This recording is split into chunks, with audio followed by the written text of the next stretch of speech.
Скорпионы, приветствую вас! Меня зовут Ева Лехцер, вы на моем канале. И сегодня мы с вами будем разбирать очень интересную глубокую тему, а именно вопрос вашей кармы, текущего кармического воплощения. То есть какие задачи перед вами будут стоять и какие кармические уроки нужно пройти.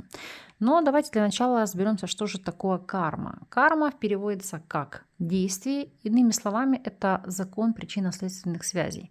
То есть, по сути, ваши действия, ваши поступки, которые приводят к ответной реакции, то есть то, что вы вовне проецируете в социум по отношению к людям, вовне, то вы получаете обратно в ответ. Но сейчас мы будем разбирать общие базовые, скажем так, тенденции, общие базовые кармические задачи для представителей вашего знака зодиака. Наиболее верно, правильно и точечно вы сможете это рассчитать только исходя из вашей даты рождения, учитывая время рождения. В этом вам могут помочь нумеролог, кармолог или астролог, которые грамотно проанализируют и дадут вам рекомендации, скажем так, сугубо индивидуальные.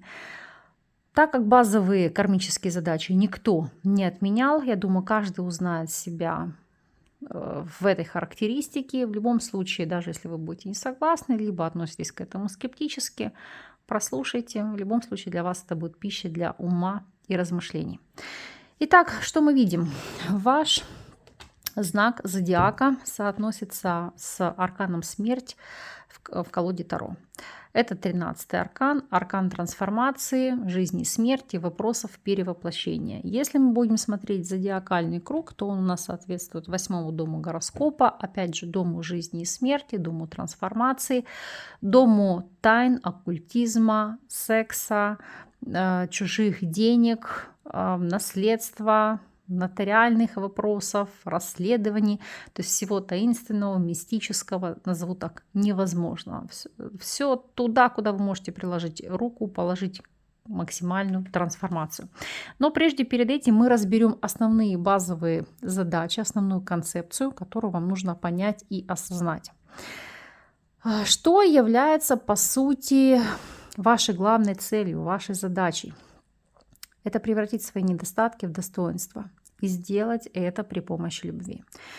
Вы обладаете, просто неистовой, огромной, большой силой и постоянно спрашиваете себя, как ее лучше использовать. Вы все время находитесь перед выбором, то есть использовать свою силу, чтобы развить свои лучшие качества и помогать другим, или чтобы создавать проблемы и разрушать то, что делают другие. То есть вам ни в коем случае нельзя идти по низшим вибрациям. То есть, иными словами, по перевернутому аркану смерти, когда вы идете по трупам, по головам, когда вы не считаетесь чужим мнением, когда вы пытаетесь задавить, манипулировать, поглотить. То есть, иначе это вас настолько засосет, и потом не то, что карму не отработаете. Про следующее воплощение можно тогда лучше вообще не думать, потому что ничего хорошего из этого не будет. Ваша задача, что же вы должны делать? То есть вы обладаете способностью видеть борьбу добра и зла, света и тьмы, и это вас многому учит. Если вы стараетесь видеть во всем только добро, даже зная при этом о существовании зла, то вы не только накапливаете в себе бесконечные запасы силы, но и увеличиваете их. То есть к чему я веду? Понятно, что справедливость справедливостью, но, знаете, наверное, вам в жизни нужно во многом к чему-то относиться философски. То есть, если человек вас кинул на деньги в какой-то ситуации, не стремиться наказать его в жизни всеми правдами и неправдами. Да, вы можете попытаться вернуть свои деньги, свои ресурсы, но это не желание, знаете, как вы не должны идти по низшим вибрациям, то есть, не знаю, человека избить, искалечить, сделать его инвалидом, сломать ему жизнь, как говорится, хату спалить, понимаете? То есть нет, вот до таких крайностей вы доходить не должны. Да, вы можете, я не говорю, что в мягкой, в конфликтной форме решать какие-то вопросы или ситуации, но при этом, как вы знаете, не перегибать палку. Почему? Потому что когда вы научитесь прощать или отпускать ситуацию, а у вас, у большинства скорпионов, это сразу позицию, я что, я лох, я не буду там хавать вот эти обиды, вот эти вот ситуации, когда на мне ездят, понимаете? Вот вам априори крайне важна жизненная задача не упасть в своих собственных глазах, не показаться слабым или слабой. Но вам нужно к таким вот вещам в чем-то относиться философски, потому что когда вы можете в чем-то прощать, отпускать ситуацию, вы увеличиваете силы, вы прокачиваете свою карму, вы очищаете свою карму.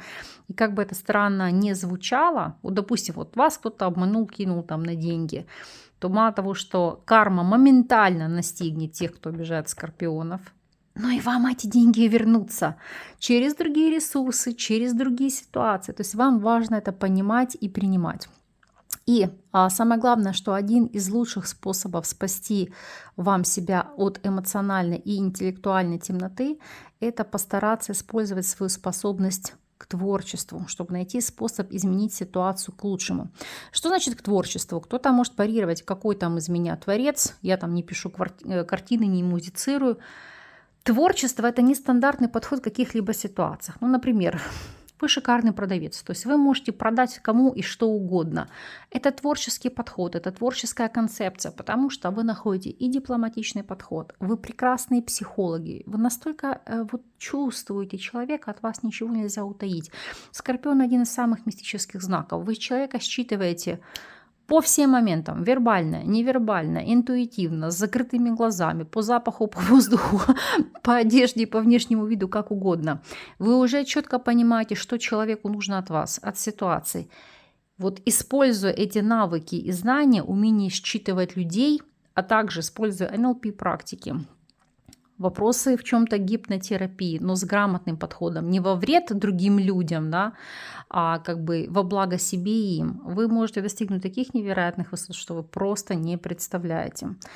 Потому что ваша задача — использовать свою проницательность, свой острый ум, чтобы прийти от проблемы к решению, найти преимущество в любой ситуации, даже вот насколько бы она безнадежной не казалась. Потому что не зря, увы, отвечаете за дом смерти. То есть это, знаете, когда все кричат: «Шеф, все пропало, ситуация, все, фиаско, финита ля комедия».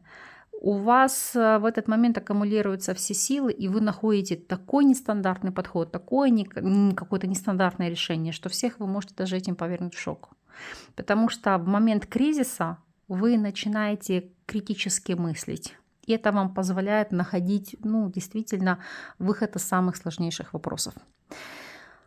Уже говорила и делала акцент на том, что самый главный ваш страх, который вы пытаетесь преодолеть в этой жизни, это боязнь оказаться слабым или слабой, да, неспособным влиять на ситуацию. Потому что вам крайне важно знать, что все подвластно вам, что вы управляете всеми и вся, вы управляете миром, ситуацией, семьей, близкими, потому что это вам дает ощущение собственной значимости и безопасности. Вы настолько боитесь проявить слабость или вообще быть слабым в отдельных областях жизни или слабой, вне зависимости от того, мужчина вы или женщина, потому что вам все, вам кажется, что это фиаско, сразу кто-то этой ситуацией воспользуется, сыграет против вас, и в общем вы себе никогда этого не простите. И вы безумно обидчивы. То есть если раки обидчивы, но если сравнить вас и раков, раки нервно курят в сторонке. Скорпионы — это самый мстительный знак зодиака. С вами нельзя враждовать. Это могу сказать на 1000%, потому что вы моментально взрываетесь и пускаете в ход свое жало. Но вы должны быть очень осторожны со своим смертельным оружием, потому что, еще раз делаю акцент на том, что к вам возвращается все, что вы делаете. Вот закон кармы и причинно-следственных связей с вами работает на ура. И в конце концов ваша же агрессия может обернуться против вас самих. Например, вы с кем-то конфликтуете, да, вы человека наказали, но у вас на фоне этого раз и серьезный пробой по здоровью, вы слегли далеко и надолго. Вот вы можете не замечать этих моментов, или где-то вы кого-то кинули на деньги, думаете: хе-хе, я впереди планеты всей, раз влетели на какую-то крупную сумму, там, не знаю, авария, или там сгорел дом, или что-то еще. Вам такими вещами заниматься нельзя, потому что здесь вас испытывает судьба как никакой другой знак. У вас, как бы это ни прозвучало, но одна из самых тяжелейших карм. Вы на чаше весов у дьявола. Вас всю вашу сознательную жизнь будут искушать на поступки низкочастотных вибраций. Вот всю вашу жизнь, на все, на наркотики, на алкоголь, на сексуальные извращения, на криминал, на какие-то вещи. То есть, иными словами, пойти по кривой дорожке. Или там по-скотски поступать с людьми, идти на сделки со своей совестью. Вот будьте мудрее и выше этого. И даже если вам то, что сейчас я озвучу, вам кажется, что это глупость, вы проверьте, изменить ход событий, ход судьбы и посмотрите, какие изменения произойдут в вашей жизни. Так вот, ваша следующая задача, одна из основных таких кармических, это побороть страсть к власти. Потому что для вас власть это настолько серьезная зависимость. Кстати, если вы хотите, вы можете проанализировать, кому интересно, просто посмотреть, какое количество скорпионов находится на руководящих должностях в нише политики, либо в зоне, ну, назову так, криминальных авторитетов. Вот кому интересно, погуглите эту информацию, сопоставьте данные. Вы немножко ошалеете от этой информации. Поэтому вот у вас такой жизненный бич. Вам крайне важно побороть жажду власти. Да, ощущение силы, которое дает человеку власти, ну, для вас это самый большой соблазн, самый большой наркотик. И вот здесь для вас кроется один из самых главных уроков. Вам вообще власть идет легко в руки. То есть высокие должности, связи, ситуации. И вы любите власть. И сами задаете себе встречный вопрос. Если оно само идет ко мне в руки, почему я должен или должна от этого отказываться? Да? Ну вот с чего вдруг? Но проблема в том, что именно в вас власть убивает способность к милосердию. И когда вы абсолютно манипулируете всем и управляете всеми событиями, вы полностью тормозите свое духовное развитие. Парадоксально, но факт. Я когда буду раскрывать все кармические узлы, вы это прочувствуете и поймете. Когда же вы отказываетесь контролировать абсолютно всех, все и вся, и все происходящее, то вы обнаружите, что все в вашей жизни складывается наилучшим образом, потому что у вас будет пробуждаться ваша духовная сила, которая выше вашей силы физической и силы интеллектуальной, и благодаря которой вы снова и снова выживаете в трудных ситуациях, трансформируете, перерождаетесь, как птица Феникс, и достигаете новых высот, потому что именно эта сила помогает вам победить в любом противостоянии или испытании. Это сложно понять, это сложно принять. Но вот люди, которые рождаются под знаком Скорпиона, вот вы уже рождены в соединении с высшей природой, с высшим Я. И ваш основной посыл – это любые ваши недостатки, как свои, так и окружающего мира, вы можете превратить в достоинство. Не каждый из вас это просто понимает и не может это принять. Вот. А вообще быть скорпионом – это, конечно же, пройти через периоды тьмы, когда жизнь кажется трудной, бессмысленной, это боль, это депрессия, которые могут оставаться с вами длительное время после преодоления трудностей. И даже если во внешнем, скажем так, мире, в социуме окружающие могут думать, что у вас все ок, вы совсем справились, и у вас все наладилось, вы просто одеваете социальную маску, никто не видит ваших истинных чувств. И когда люди высказывают такое предположение, конечно, вам хочется убить это окружение, да, потому что вот если бы вы могли менять свое настроение по желанию, вы бы давно это сделали. А вы все вот эти внутренние переживания, знаете, как выжигаете в себе, не показывая никому, даже намека не давая на то, что происходит у вас внутри. Вот это, наверное, одно из ваших самых сильных качеств, но которое работает против вас, потому что не умея делиться эмоциональными переживаниями, по крайней мере, с близкими людьми, вы это сжигаете, прорабатываете все в себе, и это негативно сказывается на вашем здоровье. Вообще, такое вот долгое путешествие через периоды депрессии – это важный этап в вашем личном духовном развитии. Почему? Потому что в это время вы понимаете, вы осознаете, что что-то внутри вас умирает. И это действительно так. Это умирает ваше эго, которое не дает вам соединиться со своим истинным «я». Ну или, если хотите, с Богом. Просто понимаю, что большинство скорпионов атеисты. Но вы постепенно избавляетесь от эгоистичных желаний, вы отказываетесь от негативных мыслей, поступков.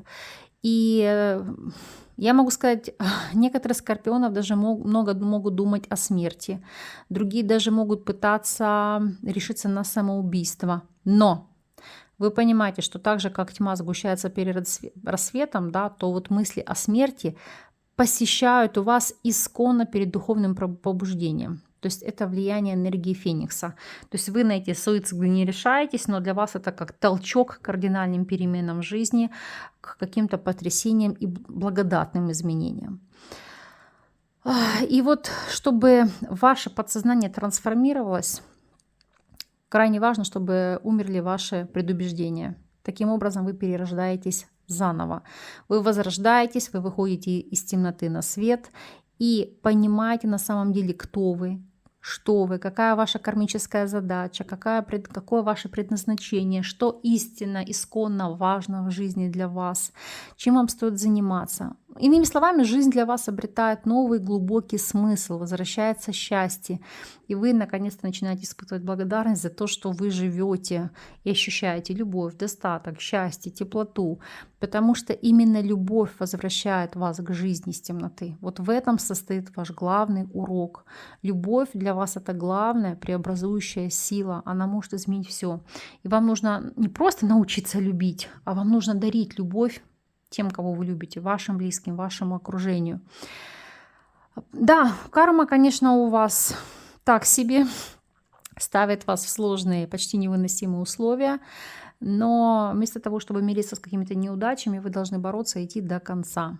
Потому что именно во время борьбы вы живете полной жизнью. Все ваши чувства обострены. Даже если вы испытываете какую-то мучительную душевную боль, но чем тяжелее испытание, тем сильнее, вы знаете, как возрастает ваш внутренний стержень. Это вот такая вот неопределимая страсть. В чем-то это, можно сказать, мазохизм, да, вот вам это свойственно, но тем не менее так оно и есть. Поэтому сила Скорпиона помогает вам победить в любом противостоянии или испытании. Ну а теперь давайте смотреть ваши кармические узлы. Но могу сказать уже наперед, забегая наперед, основной линией вашей жизни это будет ось 2-8 домов. Сейчас будем смотреть, о чем там идет речь. Ну а пока анализируем. Итак, смотрим первый дом. Кармические узлы. У вас здесь ложится туз мечей. Что такое туз мечей, что такое первый дом? Для тех, кто не знает, давайте озвучу, проанализируем дополнительно. Итак, первый дом – это наша внешность. Это наш внешний облик, это конституция, манеры, темперамент, характер, тип самовыражения и восприятие себя. И по тузу мечей вы умеете себя критично оценить, грамотно снивелировать и убрать свои недостатки, и, знаете, как грамотно выпечить свои достоинства. Но самое главное, по тузу мечей, в первую очередь, вы цепляете свое окружение интеллектуальным подходом, образом мышления. И второй момент, по четверке жезлов, вашей энергетикой, вашей сексуальностью и тому, насколько вы уверены в себе, насколько вы стабильны. По крайней мере, таковыми вы кажетесь в глазах окружающих. Поэтому с этим проблем у вас однозначно нет.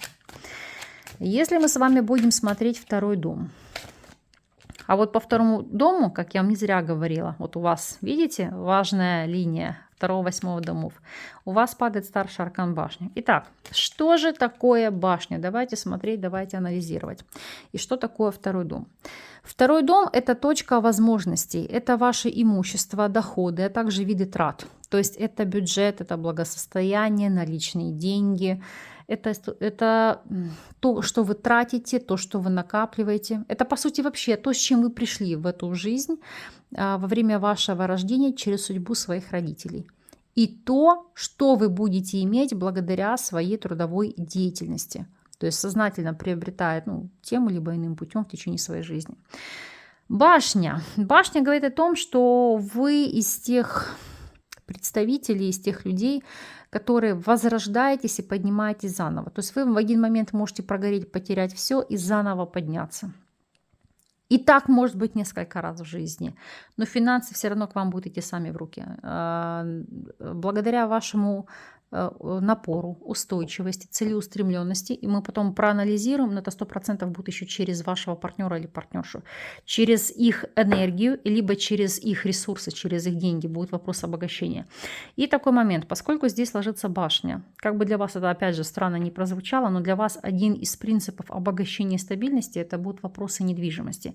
Неважно, аренда, субаренда, купля-продажа, строительство или все, что с этим вот связано, это будут для вас методы обогащения. Потом возьмите себе это на заметку. Если мы посмотрим и проанализируем с вами... подождите, давайте же все-таки раскрою, поскольку узловая точка, а то я уже побежала впереди планеты всей. Королева Пентаклей, шестерка чаш и король чаш. Ну вот у вас здесь четко обогащение, ну если это мужчина, через женщину, а для женщины через мужчину. Для мужчины в этом случае для вас будет через королеву Пентаклей, потому что по шестерке чаш для вас жизнь будет полная чаша, гармония, комфорт, и вам нужно прислушиваться к мнению, к путеводителю, к тому вектору, да, который вам эта девушка или женщина будет давать. А женщине нужно в этом случае будет прислушиваться к вашему мужчине. То есть полностью как бы полагаться на него в вопросах заработка, инвестирования и остальных моментах. Теперь анализируем третий дом. Что у вас по третьему дому? У вас по третьему дому ложится паж мечей. Ну, это исконно Скорпионе.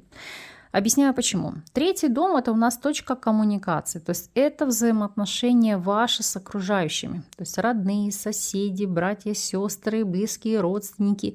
Ну, иными словами, ваш круг повседневного общения. Поскольку третий дом у нас соответствует созвездию Близнецов, как вы видите, да, хозяин которого Меркурий, то есть это также проявление высшей нервной деятельности, то есть ваш тип восприятия, ваш круг интересов, а также вопросы корпоративного общения, деловой переписки, коммуникаций. Поскольку у нас третий дом еще отвечает за начальное среднее образование, за курсы, за тренинги, мастер-классы, командировки, короткие поездки и так далее и тому подобное. Итак, о чем здесь у нас идет речь? По пажу мечей.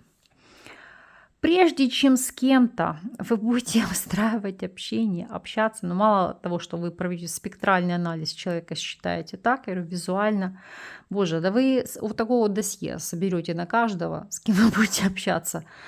Кто, что, когда умер, родился, умер, женился, понимаете, все, абсолютно всю подноготную вы будете копать на человека, особенно если это ваш враг, конкурент, оппонент, или если этот человек вам просто интересен, ну, допустим, в личных аспектах, вы нароете все. Вы спать ночами не будете, но вы это сделаете. Потому что по пажу мечей вы должны досконально быть уверены в том, что от этого человека вам не стоит ждать подвоха, что вам стоит ему доверять и так далее. Помимо всего прочего, паж мечей – это докопаться до истины. Вы всегда что-то изучаете новое, углубляетесь, знаете, как постоянно прокачиваете какие-то свои навыки, будь то языки, будь то какие-то навыки, умения, то есть вы постоянно хотите совершенствоваться, ищете большего, лучшего, то есть как найти подход, как это реализовать, как то открыть, то есть вы используете себе информацию во благо, и здесь у вас проблем нет. Если мы будем смотреть с вами ситуацию по четвертому дому, какова здесь ситуация. И у вас ложится шестерка жезлов.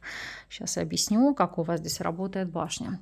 Что у нас такое четвертый дом? Четвертый дом – это точка происхождения. Ну, иными словами, это фундамент, на который вы опираетесь с самого рождения. Потому что четвертый дом у нас отвечает за семейные корни, родительский дом, собственный дом, недвижимость, родину, семью, построение личных отношений, в том числе, как и седьмой дом. И что, о чем здесь говорит шестерка жезлов? Обогащение, возможности, триумф через недвижимость. Для кого-то смена места жительства, переезд из родных пенатов, то есть там, где вы родились, выросли, в другое место. Можете в течение жизни несколько раз переезжать, менять локации и везде ощущать себя комфортно. Дальше, ну, по шестерке жезлов сам себе хозяин, выстраивать тоталитарные взаимоотношения в своей семье. Неважно, вы мужчина или женщина, но вы в семье будете здесь хозяином, потому что энергетика у вас такая сильная.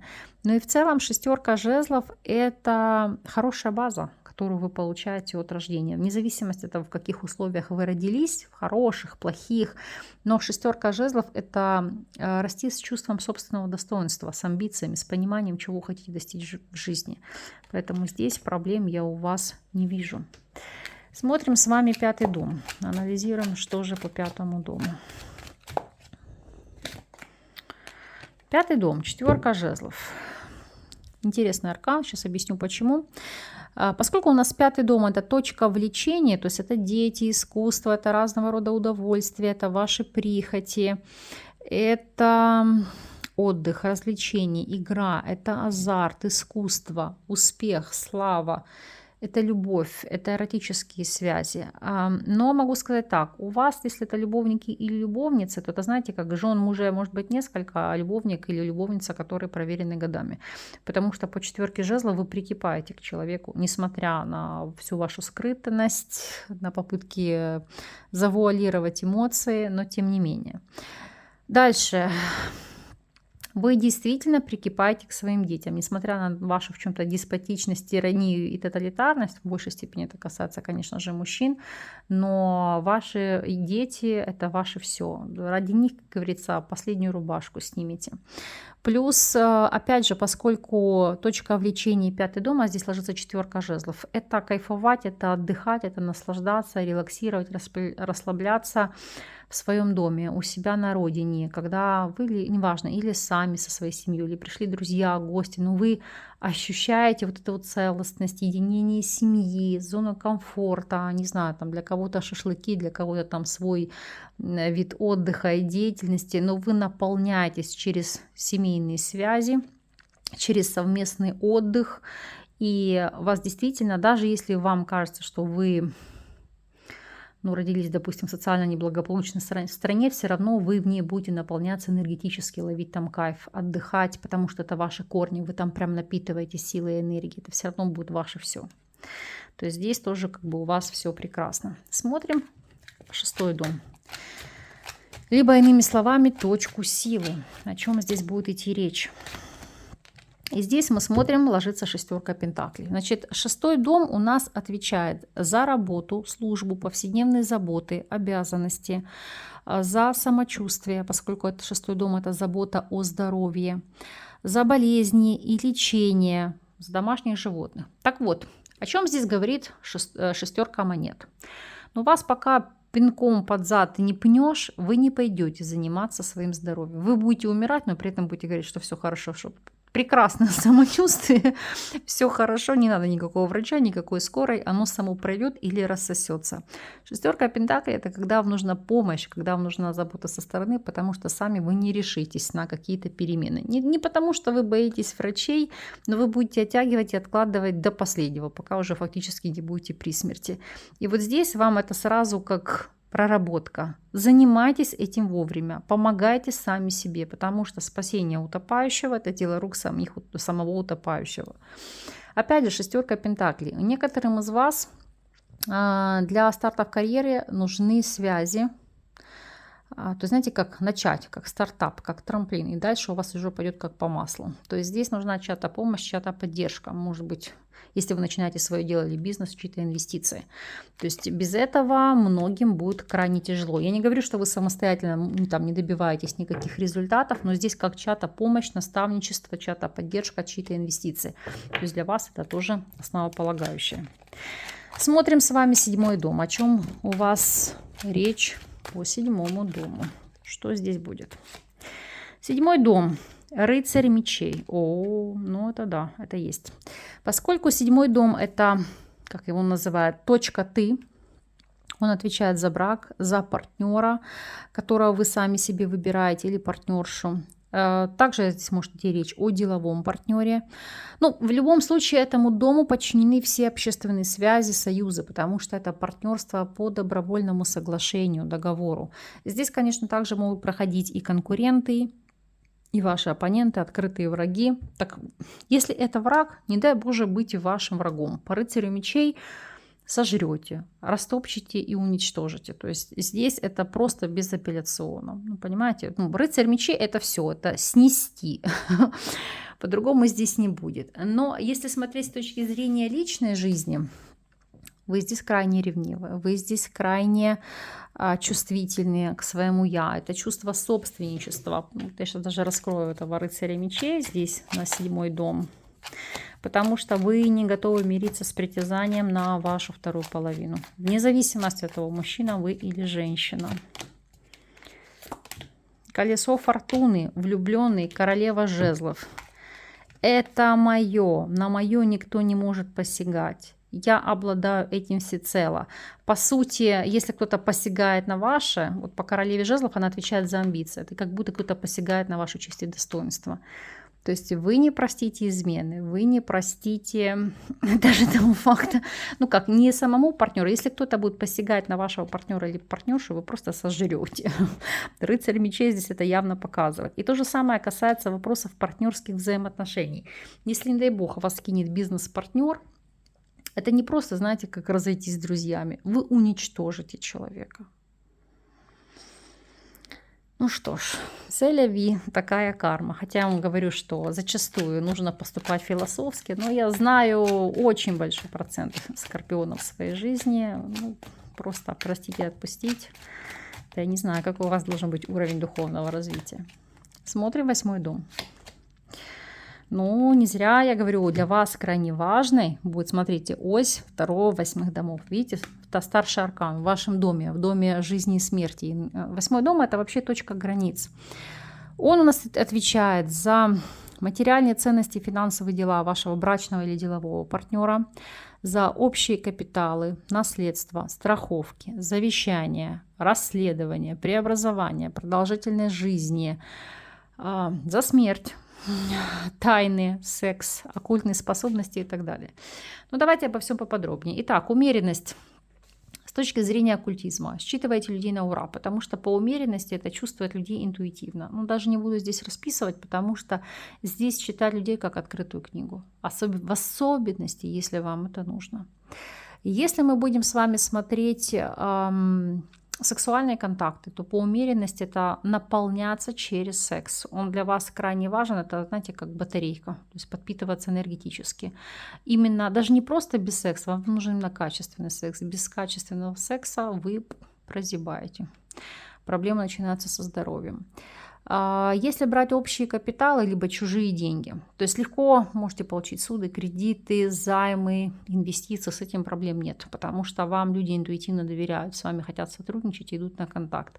Если же брать материальные ценности вашего партнера или партнерши, ну здесь как вареник в сметане. Почему? Потому что для большинства из вас идет обогащение через ресурсы вашего партнера. Жизнь в шоколаде, умеренность, все в кайф, на все хватает и даже хватает на больше, потому что по умеренности все базовые потребности и ресурсы закрыты, все прекрасно. Поэтому и говорить здесь не о чем. Если говорить о вопросах смерти, вы скажете, умеренность, все прекрасно. А вот здесь основная проблема в том, что у скорпионов все по максимуму, знаете, жизнь на максималках, а умеренность говорит о том, что нужно знать меру. То есть, чтобы не было передоза, чтобы не было алкогольной зависимости, чтобы если это там, знаете, как никаких мегагрупповых загулов и сексуальных контактов, потому что все, что через меру для вас, это то, что вас убивает. Поверьте, не от всего можно возродиться, не от всего можно избавиться. Ну, вряд ли вы спасетесь от СПИДа или от ВИЧ, или вряд ли вы сможете спастись от передоза. Поэтому мера – это как гарантия безопасности в вашей жизни и продолжительности качества жизни. Смотрим с вами 9-й дом. О чем там идет речь? 9-й дом – это точка духа.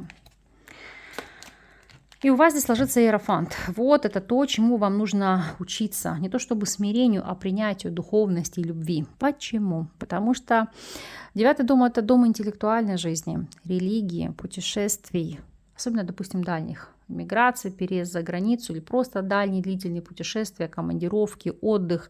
А также это мировоззрение, это философские убеждения, это вера, религия, это вопросы высшего образования, судебных дел, это рост вашего авторитета через духовность, через осознание кармы, закона причинно-следственных связей. Что такое иерофант? Это всю жизнь вы будете стремиться, и вам нужно это делать. постигать философию, религию, какие-либо догмы. В принципе, знаете, как расти духовно по ступени, раскрывать свою личность, научиться всепрощению, терпимости, научиться отпускать ситуации, стараться действовать через любовь, через вопросы благотворительности, расти ментально. Это вам будет даваться, крайне сложно. Это фактически, для вас такая тема номер один. Вы, если смотреть, вы видите, я вам раскрываю. У вас наиболее значимый 2, 8 дома. Вот сейчас я вам раскрою 9, поскольку здесь ложится старший аркан. Рыцарь чаш, король монет и туз чаш. Через духовный рост к вам идти будет благость жизни. Финансовый достаток, то есть не тот, который будет сгорать, а тот, который будет оставаться с вами. И радость, полнота жизни, счастье и зона комфорта. Вот если вы в себе это проработаете. Опять же, по аркану жрец легко даются языки. Можете быть полиглотом. Легко дается адаптация в других странах.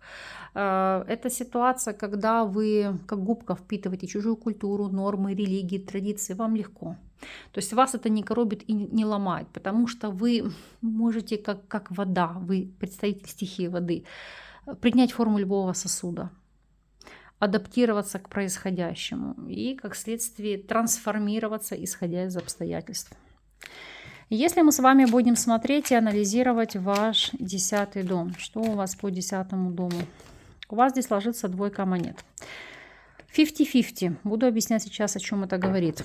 Поскольку 10-й дом это у нас точка цели, дом профессионального и социального успеха, карьеры, роста.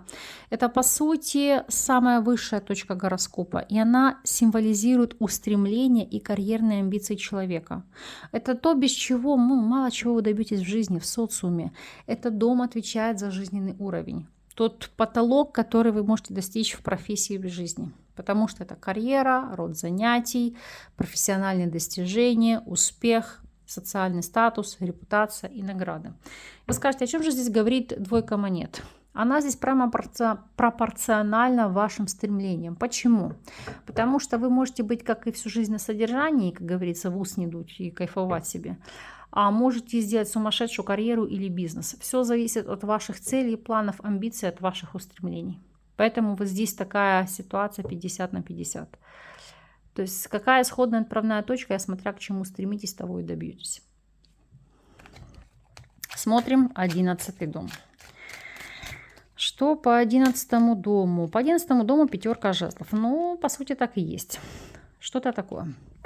11-й дом у нас точка социальности. Соответственно, он у нас отвечает за друзей, единомышленников. К этому дому относятся спонсоры, меценаты, покровители, поддержка от лиц, представителей высших эшелонов власти.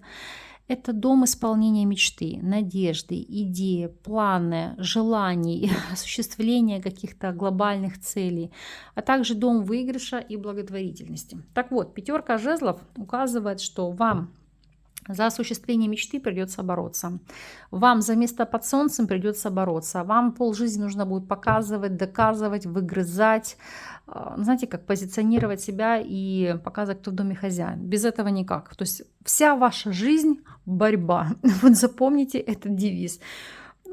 Мазохисты вы немножко. Тут я уже ничего сделать не могу. И вы без этой борьбы теряете вкус жизни. Вот вам нужно быть на пьедестале, но при этом всем доказать, показать, утереть нос.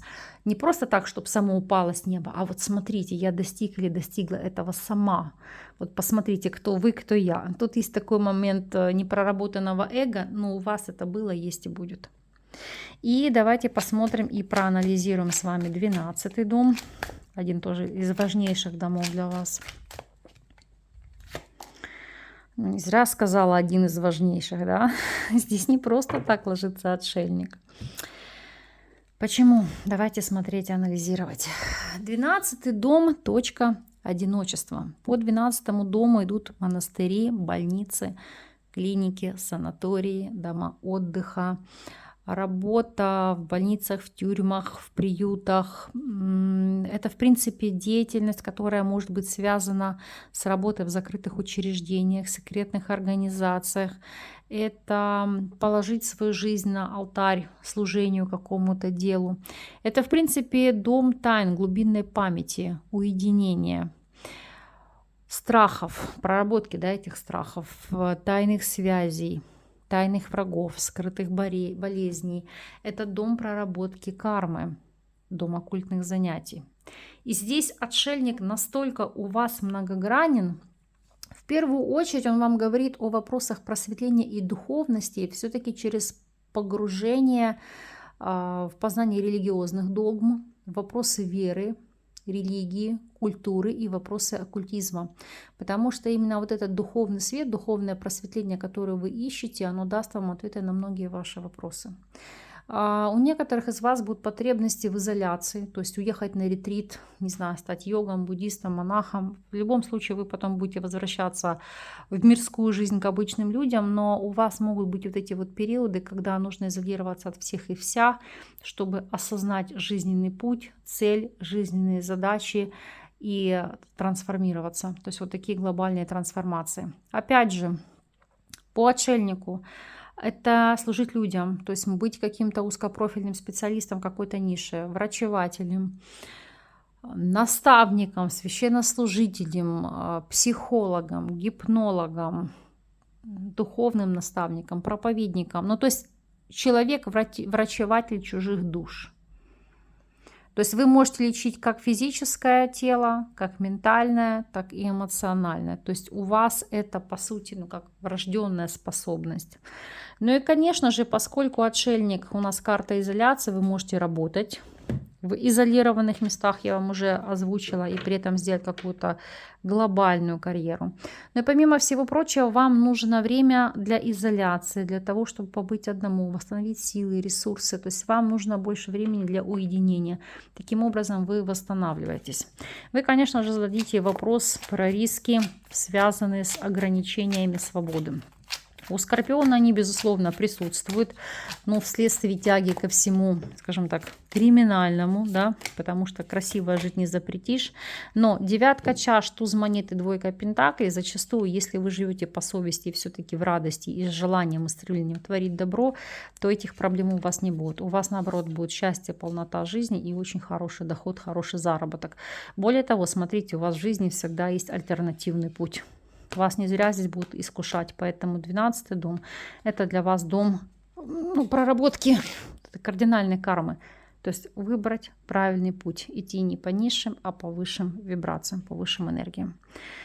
Что ж, Скорпионы, я надеюсь, что эта информация будет вам во благо, в чем-то, может быть, расставит для вас точки над «и», поможет определиться, что-то осознать, для себя понять, принять и проработать.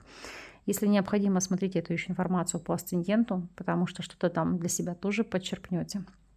Но в любом случае, я благодарна вам за то, что вы оставались со мной, за то, что вы следите за моим творчеством, за моей деятельностью. Я благодарю вас за поддержку, за ваши лайки, комментарии, донаты, за ваши подписки. Если вы еще не подписаны на канал, обязательно это сделайте. Вы будете в курсе всех видео, которые меняют вашу жизнь к лучшему. Последуйте рекомендациям карт, посмотрите, как изменится ваша жизнь в лучшую сторону на 180 градусов.